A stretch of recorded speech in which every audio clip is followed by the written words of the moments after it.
Welcome back, everyone, to another episode of a Fourth of Mile podcast. That's Nicholas Elliott. I'm JD Zata. Today is college football day for us. We had an amazing week last week. This week, not as good, but it's the break to another great week. But there are still some amazing games this week. Nicholas, how are you doing today? Doing good, man. Doing good. End of the week already, and starts the football weekend again. So I know. Felt like this was one of the faster weeks for me. It felt like. Yeah, I agree. Busy. You ready to get into last week's games? Let's do it. So we're going to preview 4 games, and then for the rest of the games, we'll rapid fire through. Yeah. Do you want to start the rapid fire first, or do you want to go recap the 4 games first? Let's do some rapid fire real quick. All right. So the games we're going to rapid fire are just some games that we had that maybe we say a few things on. Let's start with the big one that happened on Friday night. Oh yeah. Florida State losing to the Hoos in Virginia. Yeah. Virginia beat Florida State. What a world we live in. Crazy. I think that was Any thoughts on this game? I think it was just a look-ahead spot for Florida State. Florida State was looking ahead for this weekend, and I mean there's no other explanation. I mean, the defense for Florida State looked bad. Yeah, their offense played really good. Yeah, their offense did everything they could. Castellanos played pretty good. It's just they could never get off the field.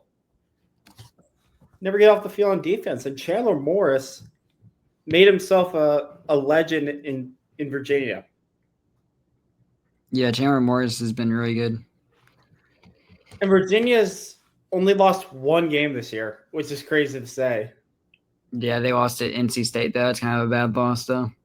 With how NC State's playing right now, it's kind of a bad loss. Still, that's a big season for Virginia, who's been the format of the ACC for years. Hey, at least one Clemson assistant coach is doing good. Yeah, very good. Yeah, Tony Elliott. I didn't realize he was still there until really after the game. I know. And then the field storing was one of the greatest you'll ever see. Yeah, at least there was a lot of injuries though, but good thing everybody. Yeah, it was Squirrel White and for Florida State and a Virginia Tech defensive back. Yeah, I was working high school football that night. I just saw that, and then we were all laughing at the station, going, "Oh, look at them all! Look at them all go!" Yeah, that was crazy. And then the other Friday night game was actually pretty good too. Arizona State holds on against TCU. They actually came back in this game. Yeah. TCU took a lead late, and then Arizona State again. I picked them in the pick'ems because it's tough to go into Tempe and win.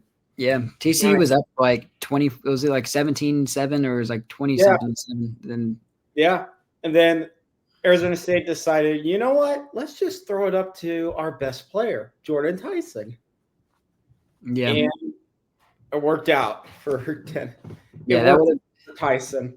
TCU just couldn't get anything going offensively in the second half, and Josh Hoover was really seeing furries instead of his own receivers out there.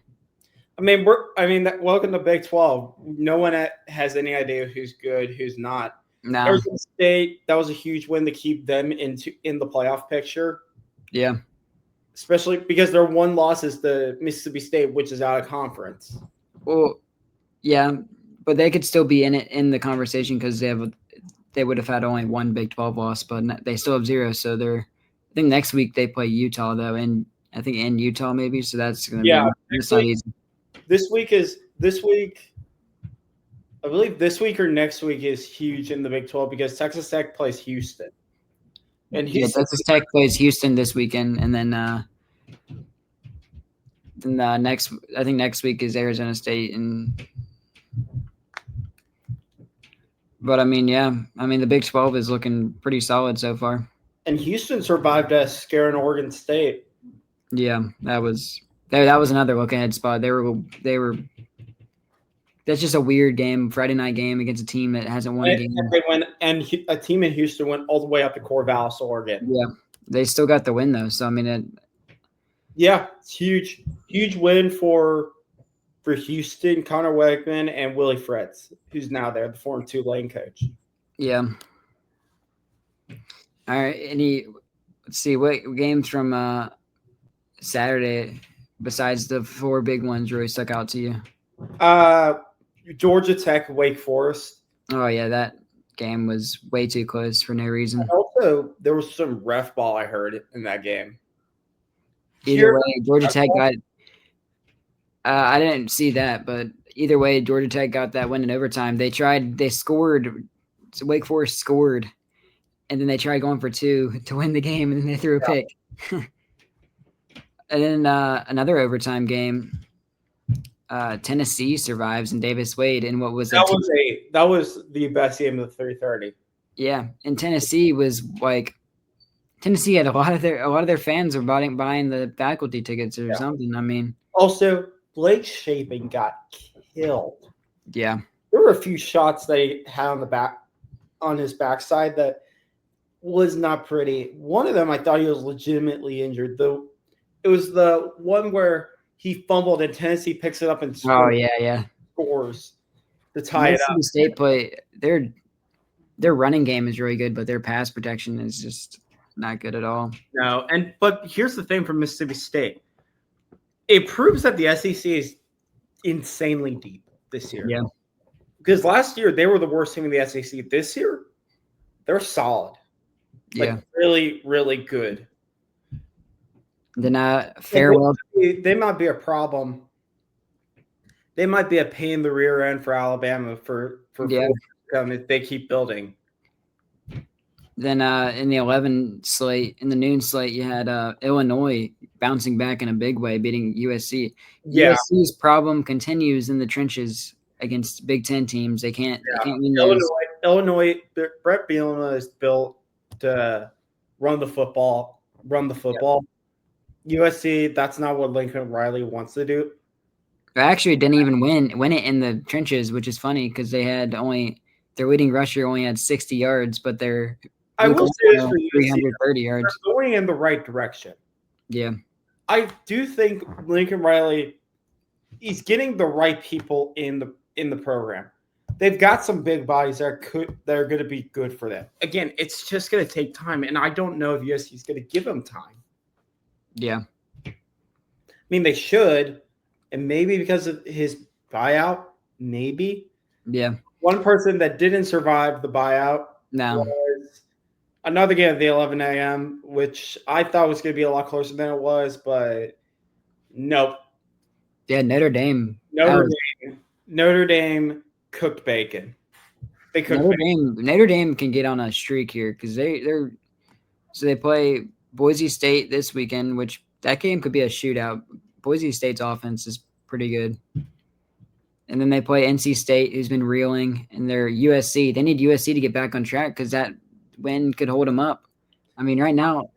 I still think Notre Dame, it's going to be tough. They're going to have to dominate all these teams. But if they do what they did to Arkansas, then there's a very good chance they could get back. Back into this playoff.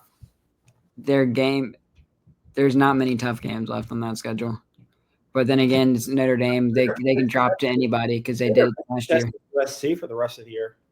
And Notre Dame, I mean, they might have one of the best offenses in the country. I mean, CJ Carr. It's played great in every game. Every game they played, that's not been the problem. This is not like a vintage Notre Dame offense where it relies like on its play. It had really good play action. I mean, it's like these past couple of years when they had Sam Hartman and Riley Leonard, they weren't really like efficient in the passing game. They were really like relied on the run. Now they're like really good in the both run. They have probably the two best like dynamic duo of a backfield in the country with Price and Jeremiah Love. And then you got like really good receivers on the outside. And then you got Carr. I mean, he's only a freshman. So, I mean, like they got a special offense right now. The issue, though, is something that Notre Dame fans never thought would be. Yeah, defense. But their defense held strong in this game. It did, but as we all saw, it was the last breath of a dying dying program. Yeah. Arkansas fired Sam Pittman right after the game, and guess who's back in the reins? Bobby. The flat circle. True detective. Time is a flat circle. Bobby P is the interim man in Arkansas, and they say he's going to be in the running for that coaching gig. And my prediction is if he gets that team bowling, he's going to get the job. Yeah, probably so. Which that is like probably the worst thing that can happen. What they should do is hire from outside, but time is a flat They need to circle. get more funding in that program because they have the good funding in basketball and baseball. But if Arkansas believes in their coach, then they will spend a lot of money. They have money like Texas and A&M does. Why don't they just pick up the phone and call the man at the Star? They could, but they also got Walmart, Tyson Chicken behind them. I mean, what they should do, I mean, they could very well, if they wanted to get Jerry involved, get him to call Dion, and then Dion would probably come. Dion would never get to Arkansas. That'd be funny, but he could. It would be, but I think a step up from Colorado. I think the name that's I'm hearing that I think could be the guy is Rhett Lashley at SMU. Yeah, he is an Arkansas grad, but does he want to leave the SMU money? Arkansas, like I said, Arkansas money, it's something. If Arkansas promises to actually use that money. They outbid Kentucky basketball to get Calipari. They have money. But that was one other game I want to rapid fire. Ohio State took down Washington. Ohio State's defense. Ohio State's really good. I'm worried about their offense, though. It is not like any of these games outside. I think this is what they've done. They're trying to baby Julian Sand because their defense is so good under Patricia that they don't have to be elite offensively. They can literally just. But you have a guy named Jeremiah Smith and another guy named Carnell Tate. They could have scored like 40 if they wanted to, but they were just chewing clock the whole time. They haven't I don't think there's a team on their schedule that they can take the training wheels off of him. I legitimately think they can win. They can go undefeated with just this play style. Yeah. I mean, their defense. I mean, Matt Patricia, man. The pencil. I mean, Bill Belichick. You've never put him at. I also think Ron Williams is young, and Washington could still be something. It's just Ohio State's really, really good, which I am very, very, very shocked about. Yep. Because I think their defense might be even better than it was last year. I said it might. Yeah. It's tough. All right. Any other rapid fire games we need to hit? Because I think everyone was watching the two games that we were watching at night. Any other things we want to rapid fire through? I mean, Indiana survives in Iowa. That was a pretty boring game. We were so close, Nicholas. I mean, we were so close. We called the trap game too. Yeah, Iowa was leading late. They just couldn't get down the field and score more than just one touchdown, and then Indiana scored late. We called it. I'm just mad that we called it and it was true, but Indiana survives for their big game next week. Yeah, next week to go to Autzen, which I can see Oregon. That could be something. Could be.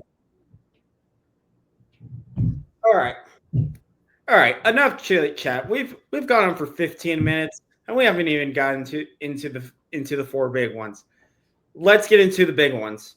Let's go from the worst game and go to the best game. You ready for this? Yep. Let's go. First game, because this was an ugly football game with a ton of flags. Texas A&M beats Auburn in Kyle Field. We both kind of expected this, but holy, both teams were insanely undisciplined. This was Alabama flag levels on the road the past few years bad. And this was both teams. But A&M, I'll give credit to A&M. They were the better team throughout. I never feared that Auburn would go down and win that game. A&M was just in control that entire game. There was not one point that, unlike the Auburn-Oklahoma game, where I legitimately could have seen Auburn win that game. This game, I was like, no.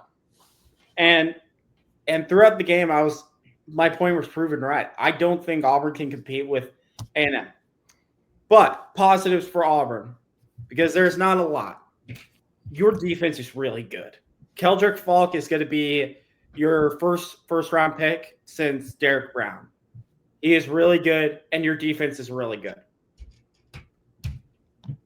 That's not the issue.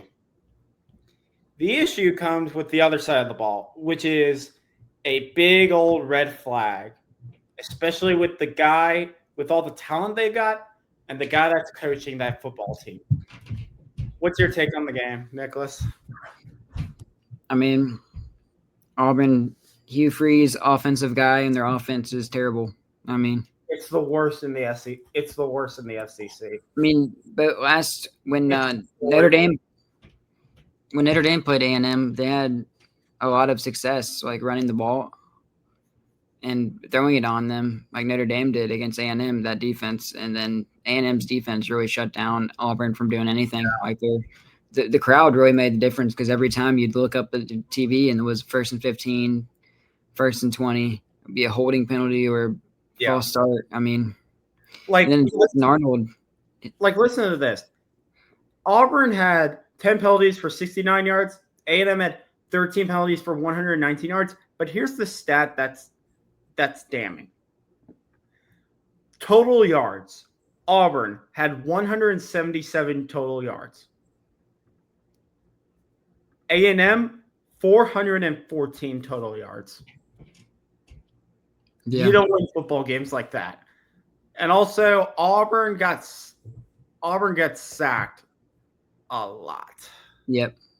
And the only time they really had any success offensively was when they got that almost pick six from their defense. It set them up at like the 2. So. And their offense is bad because their offensive line is bad. It's just a bad offensive line. And when you don't have a good offensive line, especially in the SEC, it's tough. It's tough to win football games. I mean, Jackson Arnold went 18 for 33, 125 passing yards. Their leading receiver was Eric Singleton with only 56 receiving yards. Yep. That's tough. And Auburn's rushing game had 52 yards. A&M had 207.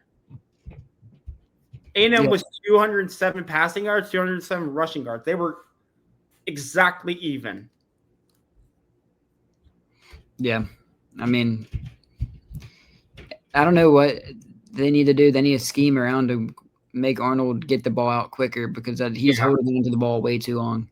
And then whenever he tries to run, the teams know how to defend him, so they just collapse the pocket. I mean, you need to get the ball out to your best players. Cam Coleman needs more touches. Eric Singleton needs more touches. Your running back really hasn't done anything. They're not being creative with either of them. No. And they're two of the most talented receivers in the SEC. Yeah. Both of them. I mean, Singleton was the guy coming out of the portal that everyone wanted. Cam Coleman was the highest recruiting prospect out of Foley High School since some guy named Julio Jones. He's that type of player. And you haven't seen anything from him. And I feel bad. I feel bad at this point. Yep. I mean, Auburn's like a there's no life in that program. I get they played 2 tough games on the road, but I don't see anything that wows me, unless The only thing that really could save Auburn is the magic at Jordan Hare, which, it's their year. They host Georgia and Alabama and Jordan Hare, so who knows? And if Auburn doesn't make the playoff, that's all they want is to beat Georgia and Alabama. Yeah. Should we get on to the next game? Yeah. I mean, A&M, good win, sloppy, but you got the win. You move on. That's all you can do. Just try to clean it up. You've had your tough games. Now you get a little bit of. I think you get a little bit of a break before you go on to play your next big. They play Mississippi State this weekend. Oh, never mind. In Kyle Field, though, I think A&M could be due for a bounce back performance. Mississippi State's coming off an emotional loss. Like A&M could dominate this game. It's tough though, but in Kyle Field though, so that helps. They don't have to. Yeah, you don't have to go to Stark Vegas. All right, let's get into the next game. LSU, Ole Miss. Ole Miss was a 1.5 point favorite, and everyone looked at the AP poll and went, "How is Ole Miss ranked?" Well, they were right. Ole Miss beats LSU in a more so of a defensive game than I thought. I mean, late in the game, Ole Miss obviously got things going because Lane Kiffin, you expect Lane Kiffin's offense to look at worst pretty solid. Yeah. I mean, it's okay. I think with the Ole Miss's defense, it was more so LSU's offensive woes than Ole Miss. I mean, Ole Miss's defense still played solid, but I mean, you can clearly tell Garrett Nussmeier has been playing hurt because you can tell, like, just looking back. Not just that, it's just everything. I mean, without Caden Durham as well. My biggest question with LSU was their portal additions. Yeah. On the defensive side, it looks like they hit on all of them because man, that defense is one of the best in football. But they have the same problem as Auburn. Their offense is anemic. They have no run game, which is the reason I picked Ole Miss, and that didn't change at all in this game. So they're asking Nussmeier, and their offensive line is injured, to throw 40 times a game, 40, 50 times a game. And their offensive line, I had questions with because they only had one returning starter because the rest of the four guys went to the NFL. That hasn't gelled like LSU fans have wanted. So with the combination of those things on offense, it's tough to win because Ole Miss is daring LSU to go throw the ball. Just throw it. We'll have 8 guys. Run it. You can tell LSU's. You can tell Garrett Nussmeier's hurt because you can just tell. You can just go back to last year. His mechanics. He has no zip on his football. No, his throwing mechanics are much different. It seems like he's throwing off like his back foot more than actually like letting it rip. Like he's just not gunslingering like he was last year. It's just the ball is just not coming out good, and he's just missing a lot of throws that he was making last year. But LSU's in a weird spot now. LSU, I mean, Brian Kelly said to the press, it's like, why are you criticizing us on offense? We beat a team in the SEC. It's okay if you win, but when you lose, it gets a little testy. And LSU lost finally. Yeah, this next week next week they're off this week, which is a big buy for them because they need a little healthy. They need it bad for that offense. That offense needs some. Then they play South Carolina, which, I mean, Dylan Stewart could feast, but they have that in Tiger Stadium, so that's still a tough game. Then they have to go to Pavia in Nashville, which probably be LSU fans taking over, but brutal. Then they host A&M, which could be really big. This could be a big game. Like those 2 games against A&M and Vandy, like could decide their playoff fate. I mean, then you have to go to Tuscaloosa. They still got 2. And even after that, they still got 2 massive road games after that. They got to go to Tuscaloosa and Norman. And they got to go to Norman. Like this is a tough schedule for LSU. You would have liked to be able to pull off that win against Ole Miss instead of having to pull one out of your. You had to pull one out, and I mean, you're going to have some offense, especially going up against teams like Alabama and Oklahoma and A&M. you have one more game you can drop, and you got to drop it on the road. You can't drop it at home because if you drop it to A&M at home, then you're not sitting good. I mean, A&M, they're sitting 4-0. I mean, and the funny thing about that thing is they canceled Alabama LSU yearly because they want to make LSU A&M a rivalry. yeah. And these past few years, it's been one of the best, and that might turn out to be a massive game in the SEC. Yeah, because A&M is really like we said. I mean, A&M could really go 10-2 because their schedule. They could. I mean, they got back-to-back home games. They've had three. We're getting sidetracked. We're getting sidetracked. Yeah. We're way too sidetracked. Let's give some flowers to the team that actually won this football game. Ole Miss. Yeah, Ole Miss could also make a run here too because, I mean, Trinidad Chambliss has been what a revelation for Ole Miss. Yeah. What a revelation it's been because you have two guys that you trust under center for Ole Miss. It's not even a quarterback competition. It's a good problem to have if you're Ole Miss. A good problem. I mean, Trinidad Chambliss has looked really, really good this year.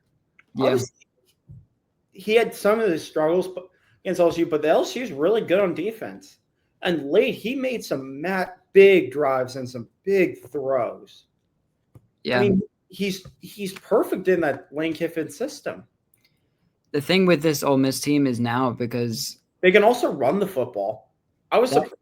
Yeah. They're getting away from the passing game, more of the passing game because they don't have that Trey Harris type guy. But they're kind of getting back to what they were a few years ago when they had Judkins, when they ran the football. And it's a lot more QB run too because Chambliss can really run it.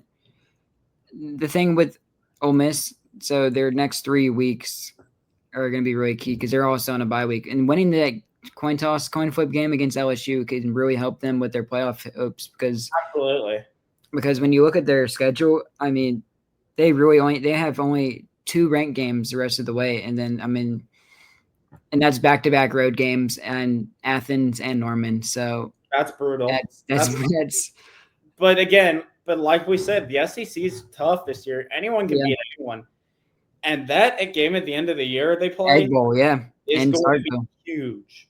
Yeah, because they could be going in that game. That could legitimately be the most important Egg Bowl since probably Dak Prescott. Because for Ole Miss, because either A, Ole Miss is fighting for a playoff spot, or B, Mississippi State's actually pretty good. I think the college football world, I think it's one of the most slept on teams. I think State's a top 5 team. They might need to switch the time on it because it already says Friday at 11 a.m. I mean, they might need to switch that to Friday night. 11 a.m. on Friday. Yeah, this is what it says on here. It's probably not official though. They can probably change it. But. Hopefully that's a flex game. Please put that in. You took away my Thanksgiving Egg Bowl. I know. You took away my Thanksgiving Egg Bowl to give me a crappy NFL game. Because you could have 2. They would have 2 losses going into that, but I mean, you want to get into the biggest games of the weekend? Yeah. So for this one, hopefully you had a multi-box. Yeah. Because both of these games went on at the same time. Well, I guess until the fourth quarter, then you put on the multi-box. I mean, first I want to say one thing really quick. NBC had way less commercials than ABC did. Felt like ABC did. And maybe it's because my team was playing and my nerves were way higher for that game, but still, commercials were out of this world, man. Yeah. There a lot of them. The thing was, Penn State in the Oregon game, I mean, Dante Moore is really climbing up draft boards. He's played really solid. They went in there, silenced a wideout. I mean, first 3 quarters were pretty much dominated by Oregon. It was Big Ten football. Yeah, low scoring. And everybody had question marks. Oh, is Oregon, USC, are they going to be able to win these kind of games? Well, one of those 2 can. And honestly, they dominated. They dominated this football game. They dominated it until until the third quarter ended, and after they scored that second touchdown, and then Dan Lanning did this. it's over, and that the kiss of death almost jinxed them because Drew Hour. It was like immediately after, right when the fourth quarter started, is when their offense was finally clicking. They went down, scored 2 touchdowns, tied it up, and then they forced overtime, and then the Drew Hour everybody knows happened. Yeah. I need to go back and watch this game again because I caught the overtime, and that was it. I watched both overtimes and I watched the end of the fourth quarter, but obviously I was mostly on this game. I need to go back and watch kind of the first 3 quarters again. But what is the deal with Penn State's offense? They always do this in big games, man. Do they get just too cute? Yeah. They're really high on their offensive coordinator who came from Kansas and has all these trick plays up his sleeve, but when it gets down to the nitty and gritty, it feels like he cracks. Yeah. I mean, Will Stein had a coaching masterclass this game. He made Dante Moore feel comfortable in a whiteout. Yeah, Dante Moore had 29 of 39, 3 touchdowns, 250 yards. Like that's efficiency. That's what you call efficiency. And now, both of the winning quarterbacks in the night games, that's what the difference was, efficiency. Yeah, Penn State. We'll get into this game in a minute, but credit to Oregon. I mean, they're a machine. Everyone thought, oh, this is the year they kind of take a step back, but the next year, that's the year for Oregon. No, Oregon's a machine. Yeah, Oregon has that big game next week against Indiana. Then, I mean, really no ranked games the rest of the way. So they can really be on cruise control the rest of the season and pretty much have that. They're playing some good football. Yeah. And it proved it to America that Dante Moore is a call. He made a smart decision kind of just leaving UCLA before the tire fire eventually exploded. Yeah. Decided to sit behind Oregon, learn, and now he's taking over a team that has Big Ten aspirations and national championship aspirations. Yeah, they can probably he's looked really good. I mean, it'll probably be another rematch of Ohio State, Oregon for. There's so much football left that I'm not even going to make. Yeah, I mean, at this point, you could see Ohio State losing yet again to Michigan. I mean, Penn State could go in the horseshoe. I mean, they could. Who knows, man? I mean, Penn State. I mean, if they played like they did in the fourth quarter against Oregon, I mean, they could beat anybody. I mean, but you say that, but it's another just. Penn State has to go cross country this week. Who are they playing this week? They're playing a team that has never led this year. UCLA. The road to 0-12. Yeah. The road to 0-12, baby. And I mean, this is a big get-right game for Penn State because you have to get your offense back on track. I mean, look, for Penn State, you had everything favored for you. And now, I mean, you even got it to overtime after it seemed impossible, and then you couldn't close the door. But again, it's just like I'm tired of it. Honestly, it's just like here we go again. I mean, a lot of people, like Big Ten people, have fun with it, but as a neutral fan of college football, I'm kind of tired of it. Yeah. I feel bad for Penn State at this point. I'm just like, but I mean, it's just like if you fire, it's just like. With other key teams, like if you fire James Franklin, you can go down mediocrity. At least he's going to get you to 9-3 or 10-2. They're what are they? They're Georgia before Kirby Smart won the national championship. Yeah, pretty much. Or Mark Richt. They were what I call the eternal bridesmaid. Close, but never the best. They're always really good, but never great. And it continues for James Franklin. This narrative that he can't win the big games. They still got plenty of opportunities, though. He's gonna have plenty of opportunities. I mean, the middle of their schedule is where it gets really interesting for me because they have 3 straight games. They have to go to Kinnick Stadium. We saw what happened when Indiana went there. It's not easy at all to come out alive, what the Hoosiers did. And then after that, I think you got a bye week. Yeah, you have a bye week, and then you go to the Horseshoe, and then. After that, you got to welcome Sig into Happy Valley, And Yeah. I mean, 3 straight games right there will define if you're going to the playoffs. You got to go 2-1 in that stretch. If you go 2-1 and then handle the rest of your business, you'll be 10-2, and you'll probably be, I would say, like 90% chance you'll be in the playoffs. I mean, you're still ranked 7th right now, so I mean, as long as you right now, it's just here we go again with Dean Sprinkling. And maybe it's just Drew Aller. It's just that's his ceiling as I mean, I think Aller's going to be in the NFL kind of like Herbert, where it's like you never saw his full potential in college, but I think someone in the NFL is going to get it out of him. But I think maybe at Penn State, this is a ceiling. I hope for Penn State fans and honestly college football fans in general, that's not the case. He's so talented. Yeah. But it's just like, dude. How do you feel as a Penn State fan seeing what Prebula is doing at Missouri? I mean, is that because of him or is it because of the system? Maybe he's in a better. Yeah, he's in a. I mean, they have a really good system. I mean, Drinkwitz is an offensive coach. That's what they have a good system, and they have the leading rusher in the NCAA. Yeah, they got Ahmad Hardy. Yeah. The thing with Penn, the thing is, before we move on to the Alabama-Georgia game, the committee is going to be faced with so many tough questions this year, even more so than last year, because there's going to be so many teams in that 10-2 echelon. I feel like it would be like the 9-3 range is going to be where it gets interesting because the 10-2s are going to be in. The 9-3 teams. The interesting thing is, what if a team, what if there's 9-3, but that third loss is in the conference championship? You have to put them in. I think if you're up against like a 10-2 Notre Dame versus a 9-3, let's say like Georgia or Alabama or like Texas, who goes, I think you gotta put the SEC team in over Notre Dame, who would go 10-2 with. But again, there's so much football left that we're only in week 5. Yeah, and there's already a lot of teams stacking up losses though. That's what I'm saying. There's gonna be a lot of teams 10-2. There's only a few teams that are like done. Yeah, I mean, it's done. I mean, Clemson, done. Yeah. Clemson, done. UCLA, done. And there's only a couple of teams who probably have already punched their ticket to the playoffs, even though it's too early. I mean, like possibly. Probably Oregon. I mean, but Oregon, you never know about a collapse. Yeah, I mean, if Oregon collapses I've seen collapses happen.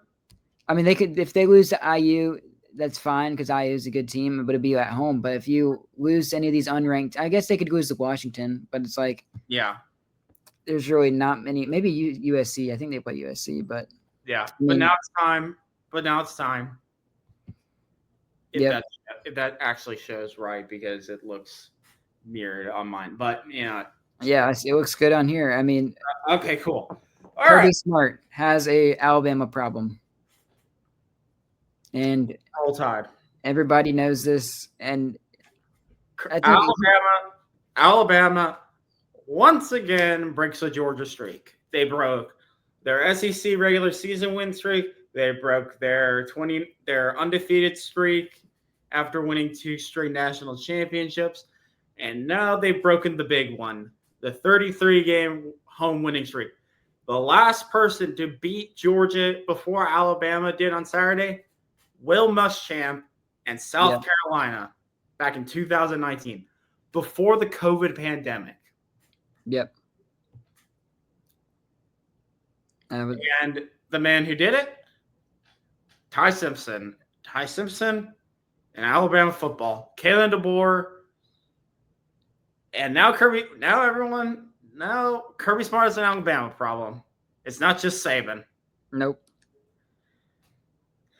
And where do you want to start for this game? Do you want to start Alabama winners first and then losers? Losers first. I mean, Georgia really – Let's do it. Georgia dug themselves in a hole yet again, went down 14-0, and they got that big touchdown, big deep ball touchdown. And then really, I mean, Georgia made some stops to get back into the game once it hit the second half. They really controlled the second half and the time of possession. Alabama didn't score a single point. No.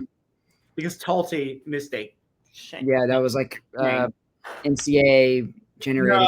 No, that's basically we're back in the old times for Alabama fans. There you go. But for Georgia, it's just a game where the mistakes caught up to Georgia. Georgia was the more penalized team in this game. Yep. At home, which is crazy to say because Alabama is terrible on the road. I mean, we know this. Everyone knows it. They're terrible on the road.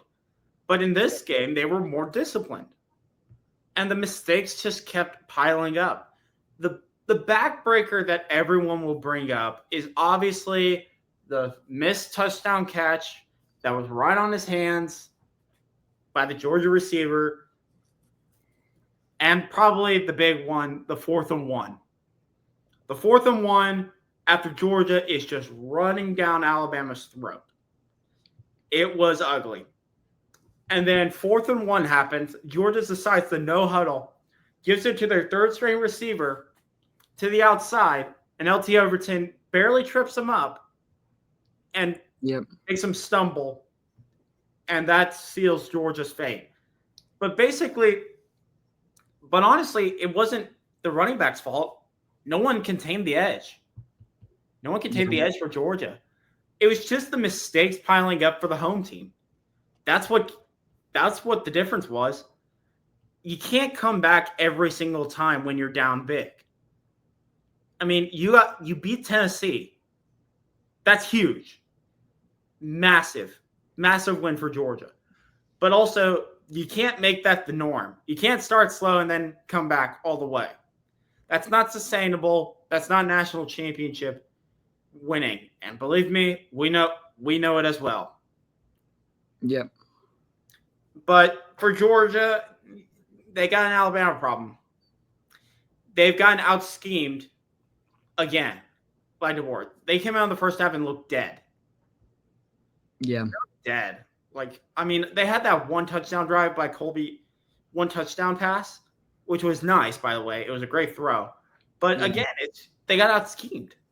Stockton did not play bad at all, though. I mean, he had that other throw in the second half to Taylor in that wasn't wide bad, open. But he didn't wow you either. He didn't have that throw or that play. He had a throw, but that drop by Taylor, it was right on the money, and he dropped it. His best throw was actually that zone beater to Zachariah Vance where he got pinballed around. Yeah. Hit that right in the window. But he almost had 2 picks in that game. Yep. Austin almost picked it off early, and then Hubbard almost picked it off. But Stockton didn't play bad. He just didn't play great. The run game for Georgia was outstanding. It was outstanding. They have a run game. The issue with Georgia, though, is their kryptonite that Tennessee exposed and Alabama exposed. Yeah, their secondary is bad. And upcoming, Florida's going to expose and Texas is going to expose. Their pass rush. Their pass protection is vulnerable. They're vulnerable on the pass protection. They don't have a guy. And another issue, they don't have a Michael Williams or a Jalen Walker this year in pass protection or in rush, in their pass rush. Yep. They don't have that this year. So a lot of times, for the second time this year, a quarterback torched Georgia's secondary, which is rare to see in a Kirby Smart era Georgia team. It's fine that if one does it, but twice, that's rare. And 2 quarterbacks torched him up. Aguilar was first, and then the guy who pretty much put his name on the map in the college football world, Ty Simpson. Yep. I mean, everybody knew. I mean, it was kind of nice. Alabama did a good job of bleeding the clock in the first half because even though you had that Ryan Williams drop for a touchdown, which he still played good. He still played better. He had a play this year that I thought was better than the drop pass. Yeah. Made up for that drop pass because he made a third down. Yeah. He made a third down catch that he drops 99% of the time. He does a good job at pinning the ball to his body, but he doesn't whenever on the deep balls that he drops. He looks ahead and before securing the catch. It happens all the time with college with young kids. And remember, he's 18. This is a young kid. He's not old. He's a young football kid. So yeah, he's gonna make these drops, but also he pins it to his shoulder pads a lot. Maybe it's because he's like scared to like get hit, like because he's been taking some big shots, which he's done good at being able to hold on to the ball. But I feel like he's not like you'll see like Isaiah Horton or Jeremy Bernard put their hands out, get the ball, bring it in. I also think that's being young. Yeah, no one likes to I get think it's just a confidence thing. and with his body type, he's not a Jeremiah Smith. No, He's a DeVonta Smith type build. He is not big. He is skinny. Yeah, taking hits like that should give him some more confidence. He's a slim reaper. Yeah. The best way I can describe him is DeVonta Smith. That is what he is. Yeah. But that's not the story. The story of the game, though, was Ty Simpson. Ty Simpson was exactly what Alabama fans have been waiting for 2 years under Milroe. What is that? Consistency. Yeah, consistency in the short passing game. Not even that. It was just consistency. He didn't make any of these just, what are you doing type throws. He was just like, all right. Dink. He was going to dink and dunk. And that's all you need. All Alabama needed was a game manager, and they've got one. Yep. Because you look on the outside, look at all that talent they got on the outside. Isaiah Horton, Latsier Brooks, who had a massive play. Yeah, he did a great job. Jeremy Bernard, who's Blitnikoff in the Blitnikoff conversation. Caden Proctor. Proctor. 11 rushing yards. Caden Proctor. And another big thing for Alabama was Jam Miller and Tim Keenan were massive in this game. Miller didn't light up the stat sheet. Alabama did fine rushing the football. I didn't think it was that bad. They had 100 yards and they got 3 yards. They got like 3 yards a carry. If you can get into third and short, you can live with that as an offense. You can live with that. Yep. The big thing, though, with Alabama is they were consistent. They destroyed Georgia on third down. Anytime Dice Ire, which is what I believe they call their third down song, anytime that happened, Ty Simpson went, all right. That was they got like 7 third downs on that first drive alone. That was the key in the first half with getting those third down stops because it kept off the field. It was the key in the second half as well because Georgia could have had way more time to go down the field, but Alabama, even though they didn't score points, they converted a lot of first downs. They took a lot of time off that clock in the second half. Yeah. And they just said, defense, hold on. Hold on. And luckily for Alabama, they did. And Alabama wins their biggest road game since LSU last year. Yeah. You want to head into some previews?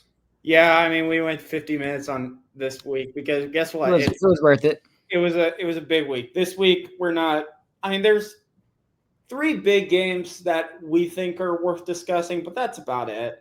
We can do a quick little – There could be some sleepers here and there. Like, here, go through the sleepers really quick. I guess the sleepers could be. I mean, I don't have that many games that we'll pick for this week, but I guess the games in the early slate that could be sneaky is Iowa State heading to Cincinnati. Iowa State for a Big 12 game. I mean, Iowa State's undefeated. Then you have the Houston and Texas Tech, both undefeated Big 12 teams facing off against each other. That's the big game. Yeah, we'll see what Texas Tech. I mean, this could be. Maybe Texas Tech gets neutralized a little bit on offense by Houston. Houston maybe will slow it down a little bit. Then Virginia heading off after that big win, they'll head into Louisville. Both teams undefeated. Or no, Louisville's undefeated. Virginia has that one loss. I could see Louisville at home holding strong here. And I'll tell you this: besides my bad prediction by Clemson, I think I'm doing pretty good. Almost starting to do pretty good. Georgia Tech's doing pretty good, and Iowa State. Yeah. So far, I mean, so far so good. So this week, this game is really it's Florida fans. Well, Florida games. There's the game that no one expected to be big. The game everyone expected to be big, but it's not that big. And a game that used to be big and is now big again. Yeah. This is the biggest Florida State Miami game probably since 2001. Yeah, you can go back a fair amount of ways. But let's go in order from the game. Let's go in order. All right. There's 2 games at 2:30, 1 game at 6:30. Let's start with the down in the swamp.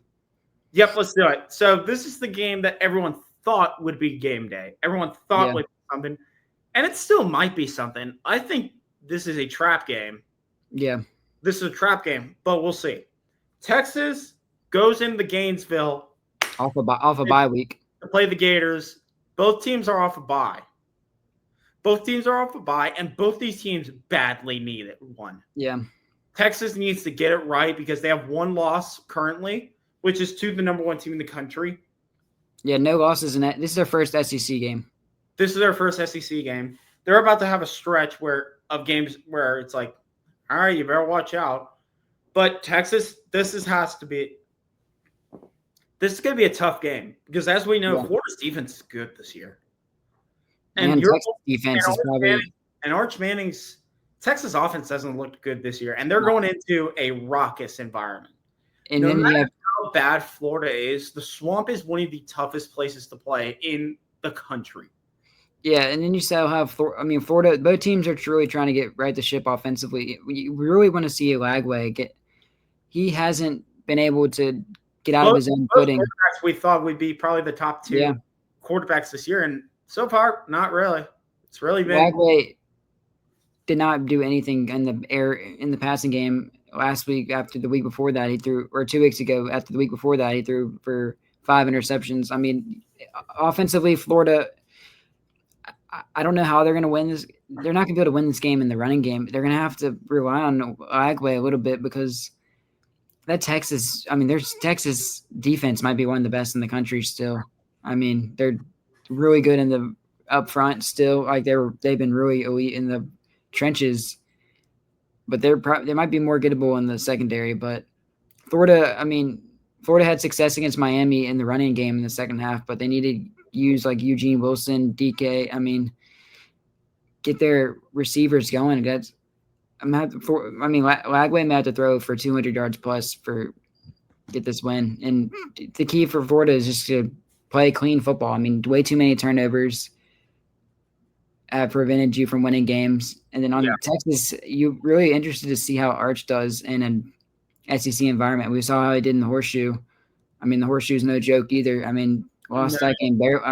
They had a chance, but they couldn't get anything going offensively, and he kept missing throws that he probably should have made. But at least these past couple weeks, they've been able to play some easier opponents where he can get kind of back on track offensively. But we'll see what happens. I mean, Art, you still have Sarkisian as your head coach, who's really, he's an offensive genius. So we'll see. And you've got an insanely good defense. Yeah. And you have a really good running attack. So, it's really interesting to see. This could be a low-scoring game, I think. Probably, because both these defenses are really good. Both these quarterbacks have been struggling this year. Yeah. Early. I looked in the scoreboard during the Alabama game and saw both these teams could right the ship. Yeah. One team way easier, but another one, we'll see. Like a big win like this could right a ship. We would both be shocked if we looked up at the scoreboard while we're watching the Alabama Vanderbilt game and see that it's like a high scoring game. I see it's like 21-14 or something early. I'll be like, what the heck happened? Identity during this game for the next game we're going to talk about. But I wouldn't be surprised if I looked up in the scoreboard and Brian Denny's name in the right corner and saw that Florida was leading Texas. I'd go, yeah, I wouldn't be shocked. This is a really trap game for Texas. You want to see Florida get right just because they're a fan. I feel bad for them. They deserve it. They're watching Miami be really good. They're watching Florida State good, and they're watching South Florida be good. They're the 4th best team in Florida right now. And maybe the 5th because UCF's also not terrible. But and they deserve better. They deserve better. So we're in the same spot as heading into the other game at Bryant-Denny Stadium. Alabama's in the same spot as it was last year, beat Georgia, and then played Vanderbilt last year where it lost on the road. This time, Diego Pavia and Vanderbilt head to Tuscaloosa for what College Game Day is coming. That was a big shock for most of us.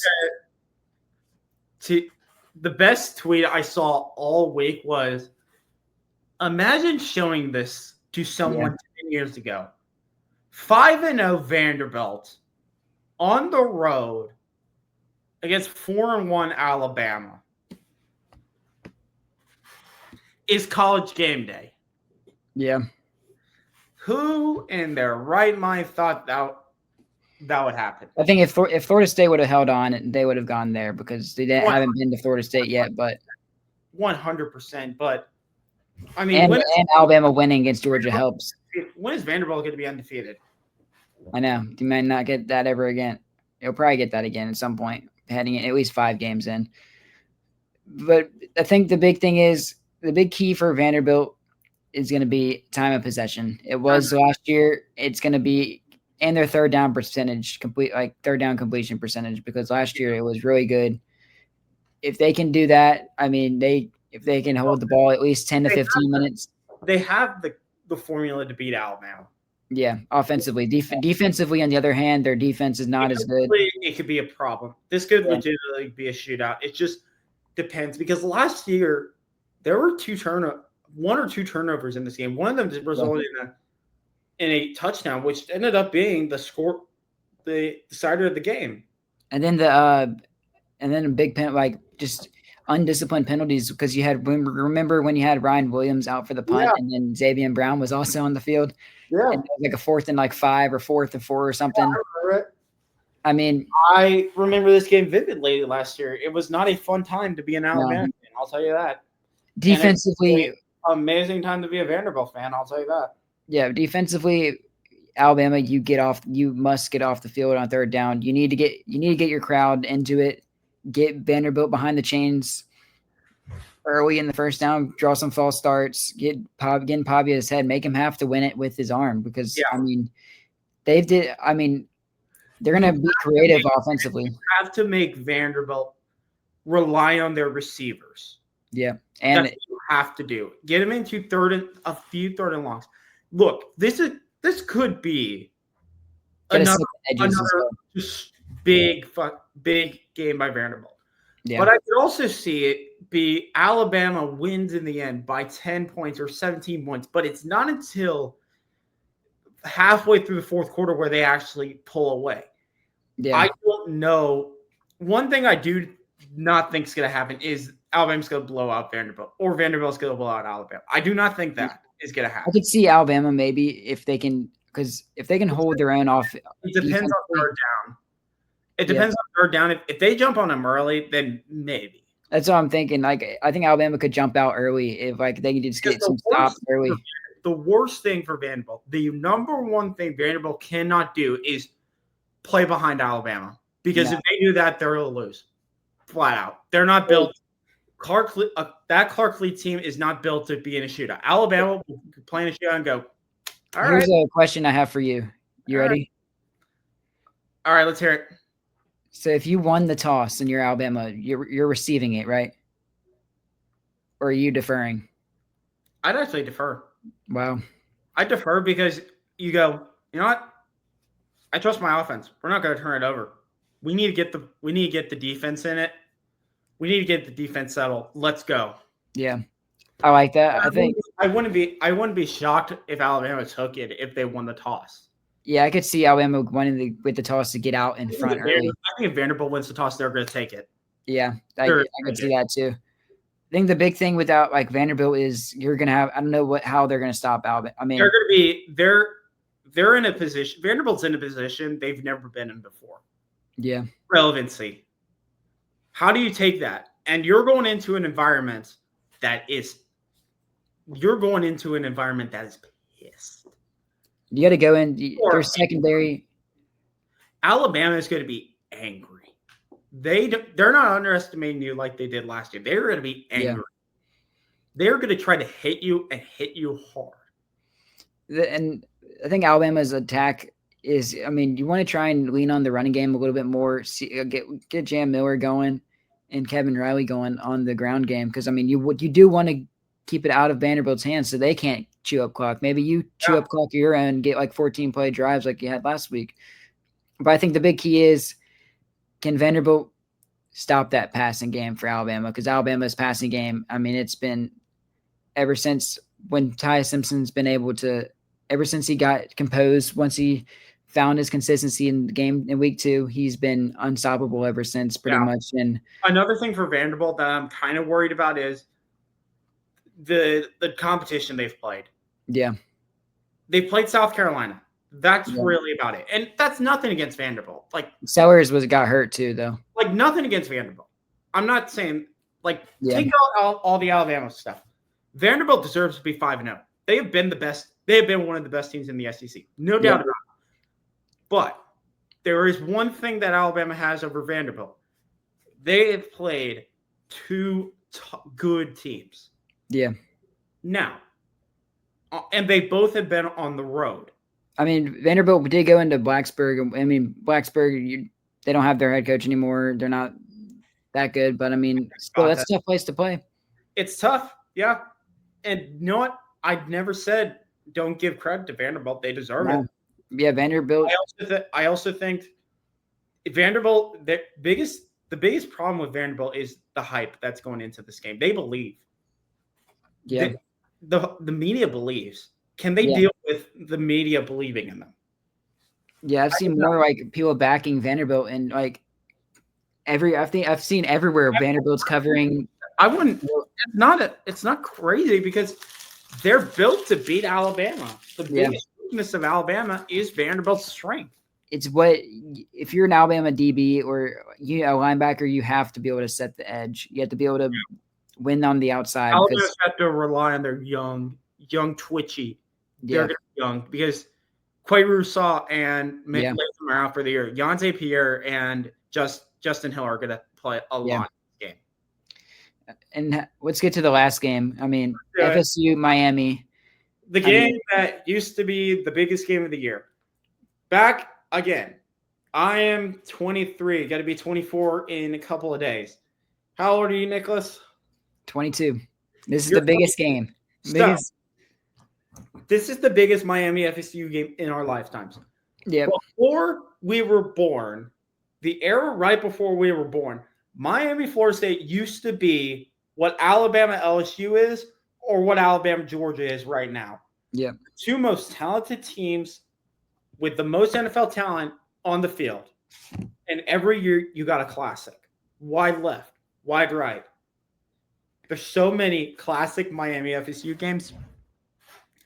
And throughout the history of our lifetimes, either one team's been really good, one team's been really bad, or both teams have been really bad.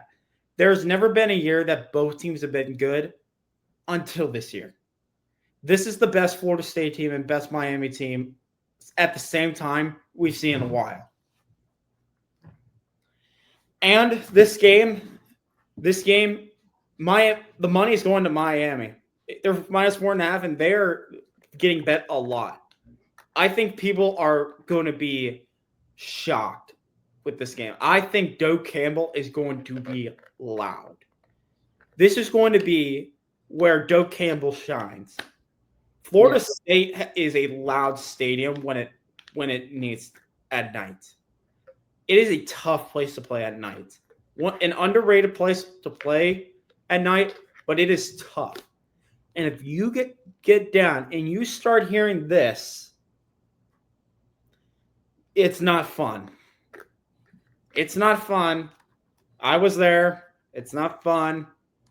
And you can talk to any other person that's playing Doak Campbell has been down. It is not fun being down against Florida State because they will just play this over and over and over again. So where do you want to start on this game in the preview? I mean, I think Florida State is going to have to play with that mentality it played against Alabama defensively because their defense last week got obliterated. And they got obliterated in the passing game, the running game. It didn't matter. Miami is just as balanced offensively because they have a really good offensive line. They have a really good – I think it's Fletcher. I forget it. I don't know his first name. He's a really good running back. You have whatever the I forget what the receiver's name. He's really good. Daniels. Yeah, you have him, and then I forget the other. Let me find it real quick. But I mean, and they have the Ruben Bain. I mean, on the defensive end as probably. I mean, the game plan for this, the game plan for Miami is simple. Florida State, are you man enough? Yeah, because they are going to do this the entire night. Miami, they're not going to let The way Miami wins is not Carson Beck throwing for 4 touchdowns and 300 yards. What they want is Carson Beck to be a game manager and for Miami to just do this all night. Yeah, Malachi Tony is the receiver. Every single night, and Florida State has to prove in this game, are you man enough to contend with us on line of scrimmage? Because Miami, their bread and butter, ever since Cristobal's got there, it's been offensive line. And Cristobal is one of the best offensive line coaches in football. And there's a reason that his teams are hard to beat. And it's because they're really good on the line of scrimmage. So Florida State, how do you win this game? Well, you got to stack the box. You got to figure out how to slow down Miami's run game somehow. I think Miami's going to do a good job of stopping the run or not Miami. I think Florida State's going to do a good job of stopping the run, and Miami's going to have to. Carson Beck's going to have to win this game. Running team this year, because you and I both know Alabama's not the greatest run team ever. Miami's a completely different beast when it comes to the run game. I do think the home crowd's also going to help in this. A night game of Doe Campbell is going to help with just possibly getting a false start here and there on Miami. My issue with Florida State, though, is how do they work against Miami's defense? Because Miami's defense has the best pass rushers that Florida State's seen all year. How does Gus Malzahn design a game plan to take out Ruben Bain and that Miami defense? That's the key. Is it going to be a lot of quarterback options? Is it going to be a lot of one-on-ones to test the corners with Deuce Robinson and Squirrel White? I'm not sure. Well, Gus is always good in these big games.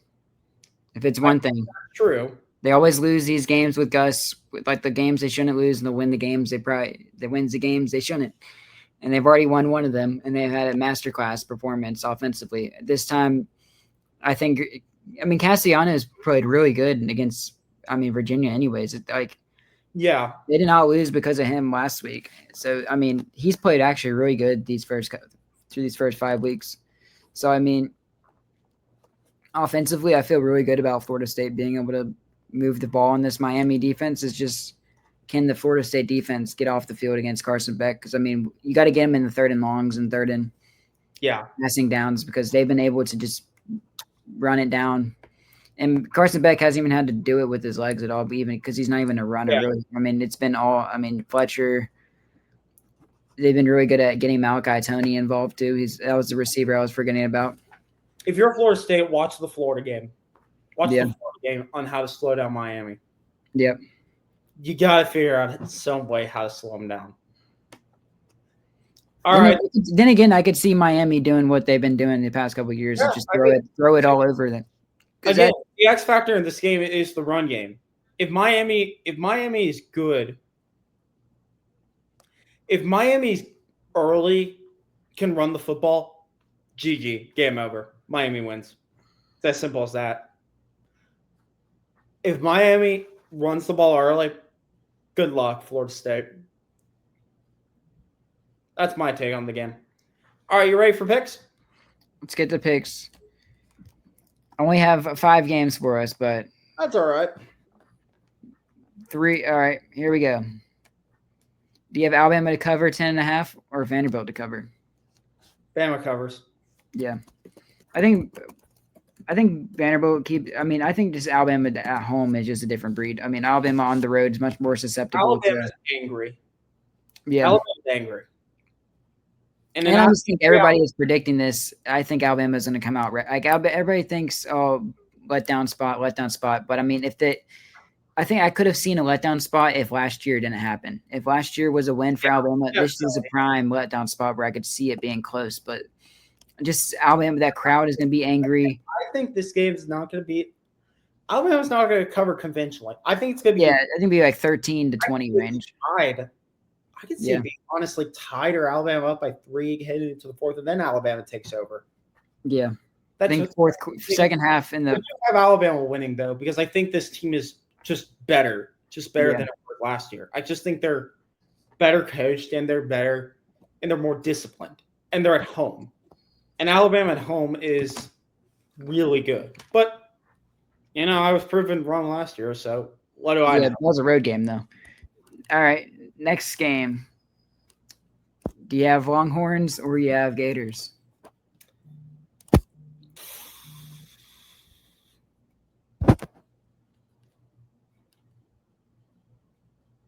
This one could go either way, and I really want to take one team, but I think I'm going to take the other team because I go back to football fundamentals and what do I trust more? And I'm going to trust the guy that I wanted to be the heir to Alabama. All right. Again, it could be a look ahead spot for Texas because next week they go to Dallas. The next week is Red River game. Wow. Yeah, it's my birthday weekend. It's my birthday weekend. I just have to pick it. Give me Florida. Do it. Show the camera. Show the camera who you're picking. There you go. This is the game. Florida, I feel like their players are going to be playing for Billy Napier. Yeah. And that's where I'm like. I mean, their defense, their home field could also be a factor. I think Lagway's going to have a better game in this game, but I think he's going to have to throw for 200 plus. I think the running game for Texas eventually breaks through, kind of like what they did in Miami. Yeah. All right. Sticking in the Sunshine State, Miami. Do the Hurricanes hand the Seminoles their second loss, or the Seminoles get back on track? You're up. I went first last time. The chop. And you don't feel bad doing that because you're a Braves fan. Yes. I think I just trust this is a prime. They were looking ahead. They got caught lacking last week. And Florida State's playing with their lives. Yeah. And it's Doug Campbell.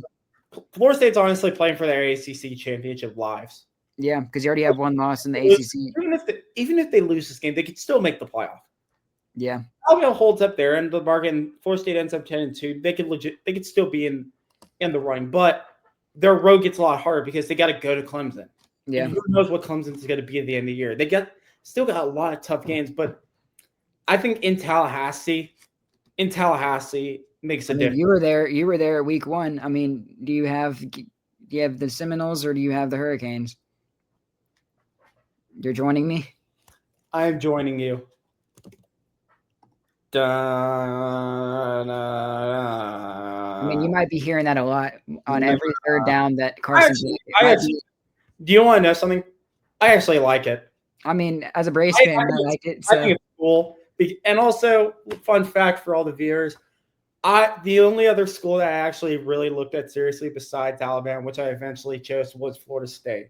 Wow. So I have a lot of friends. and a lot of good buddies that are Florida State fans. So I'm gonna roll with that. I'm gonna roll with them.